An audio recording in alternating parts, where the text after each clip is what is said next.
Alice's Adventures in Wonderland, Chapter 3, A Caucus Race and a Long Tail. They were indeed a queer-looking party that assembled on the bank, the birds with draggled feathers, the animals with their fur clinging close to them, and all dripping wet, cross, and uncomfortable. The first question, of course, was how to get dry again. They had a consultation about this, and after a few minutes, it seemed quite natural to Alice to find herself talking familiarly with them, as if she had known them all her life. Indeed, she had quite a long argument with Laurie, who at last turned sulky and would only say, "I am older than you, and must know better." And this Alice would not allow without knowing how old it was, and, as the Laurie positively refused to tell its age, there was no more to be said. At last the mouse, who seemed to be a person of authority among them, called out, "Sit down all of you and listen to me. I'll soon make you dry enough." They all sat down at once in a large ring with the mouse in the middle. Alice kept her eyes anxiously fixed on it, for she felt sure she would catch a bad cold if she did not get dry very soon. "Ahem," said the mouse with an important air. "Are you all ready? This is the driest thing I know. Silence all around, if you please." William the Conqueror, whose cause was favored by the Pope, was soon submitted to by the English, who wanted leaders, and had been of late much accustomed to usurpation and conquest. Edwin and Morcar, the Earls of Mercia and Northumbria. "Ugh," said the Laurie with a shiver. "I beg your pardon," said the mouse, frowning, but very politely. "Did you speak?" "Not I," said the Laurie hastily. "I thought you did," said the mouse. Proceed." Edwin and Morcar, the Earls of Mercia and Northumbria, declared for him, and even Stigand, the patriotic Archbishop of Canterbury, found it advisable. "Found what?" said the duck. "Found it," the mouse replied rather crossly. "Of course you know what it means." "I know what it means well enough. When I find a thing," said the duck, "it's generally a frog or a worm. The question is, what did the Archbishop find?" The mouse did not notice this question, but hurriedly went on. "Found it advisable to go with Edgar Atheling to meet William and offer him the crown. William's conduct at first was moderate, but the insolence of his Normans. How are you getting on now, my dear?" it continued, turning to Alice as it spoke. "As wet as ever," said Alice in a melancholy tone. "It doesn't seem to dry me at all." "In that case," said the dodo solemnly, rising to its feet, "I move that the meeting adjourn, for the immediate adoption of more energetic remedies." "Speak English," said the eaglet. "I don't know the meaning of half those long words, and what's more, I don't believe you do either." And the eaglet bent down its head to hide a smile. Some of the other birds tittered audibly.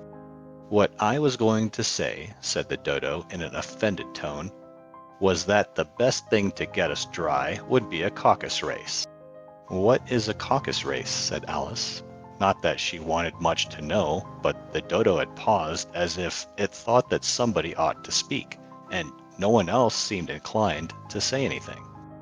"Why," said the dodo, "the best way to explain it is to do it. And as you might like to try the thing yourself some winter day, I will tell you how the dodo managed it. First, it marked out a race course in a sort of circle. The exact shape doesn't matter, it said, and then all the party were placed along the course, here and there. There was no 1, 2, 3 and away, but they began running when they liked, and left off when they liked, so that it was not easy to know when the race was over. However, when they had been running half an hour or so, they were quite dry again. The dodo suddenly called out, 'The race is over,' and they all crowded round it, panting and asking, 'But who has won?' This question the dodo could not answer without a great deal of thought, and it sat for a long time with one finger pressed upon its forehead, a position in which you usually see Shakespeare in the pictures of him, while the rest waited in silence. At last the dodo said, Everybody has won, and all must have prizes. But who is to give the prizes? Quite a chorus of voices asked. Why, she, of course, said the dodo, pointing to Alice with one finger, and the whole party at once crowded round her, calling out in a confused way, Prizes! Prizes! Alice had no idea what to do, and in despair she put her hand in her pocket and pulled out a box of comfits. Luckily, the salt water had not got into it, and handed them round as prizes. There was exactly one apiece all round. But she must have a prize herself, you know, said the mouse. Of course, the dodo replied very gravely. What else have you got in your pocket? He went on, turning to Alice. Only a thimble, said Alice sadly. Hand it over here, said the dodo. Then they all crowded round her once more, while the dodo solemnly presented the thimble, saying, We beg your acceptance of this elegant thimble. And, when it had finished this short speech, they all cheered. Alice thought the whole thing very absurd, but they all looked so grave that she did not dare to laugh, and, as she could not think of anything to say, she simply bowed, and took the thimble, looking as solemn as she could. The next thing was to eat the comfits. This caused some noise and confusion, as the large birds complained they could not taste theirs, and the small ones choked and had to be patted on the back. However, it was over at last, and they sat down again in a ring and begged the mouse to tell them something more. You promised to tell me your history, you know, said Alice, and why is it you hate C and D? She added in a whisper, half afraid that it would be offended again. Mine is a long and sad tale, said the mouse, turning to Alice and sighing. It's a long tail, certainly, said Alice, looking down with wonder at the mouse's tail. But why do you call it sad? And she kept on puzzling about it while the mouse was speaking, so that her idea of the tale was something like this. Fury said to a mouse that he met in the house, Let us both go to law, I will prosecute you. Come, I'll take no denial, we must have a trial, for really this morning I've nothing to do. Said the mouse to the cur, Such a trial, dear sir, with no jury or judge, would be wasting our breath. I'll be judge, I'll be jury, said cunning old Fury. I'll try the whole cause and condemn you to death. You are not attending, said the mouse to Alice severely. What are you thinking of? I beg your pardon, said Alice very humbly. You had gotten to the fifth bend, I think. I had not, cried the mouse, sharply and very angrily.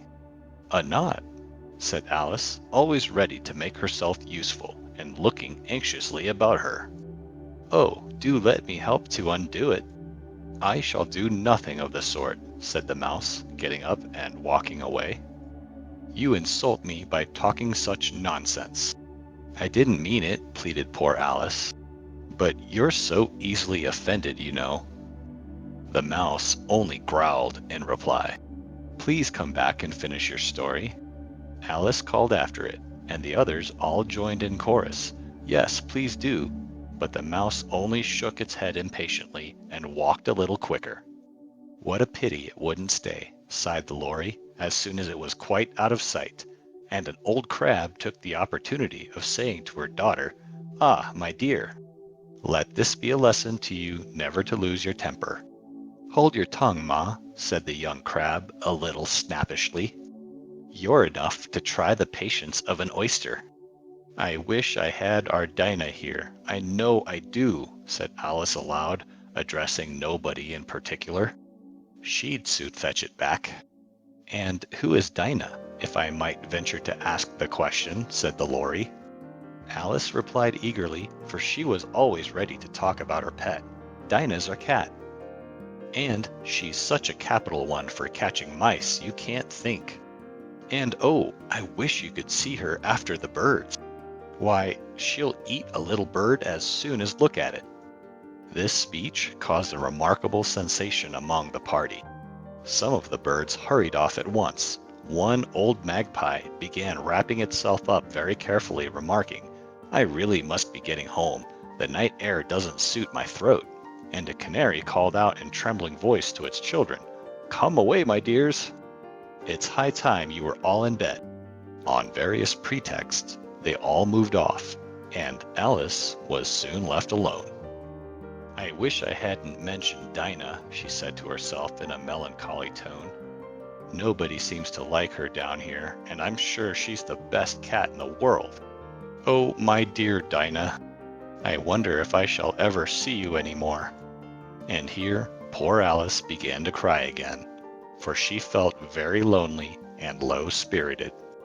In a little while, however, she again heard a little pattering of footsteps in the distance, and she had looked up eagerly, half hoping that the mouse had changed his mind and was coming back to finish his story. Please like and subscribe so we can continue publishing more content. Cheers!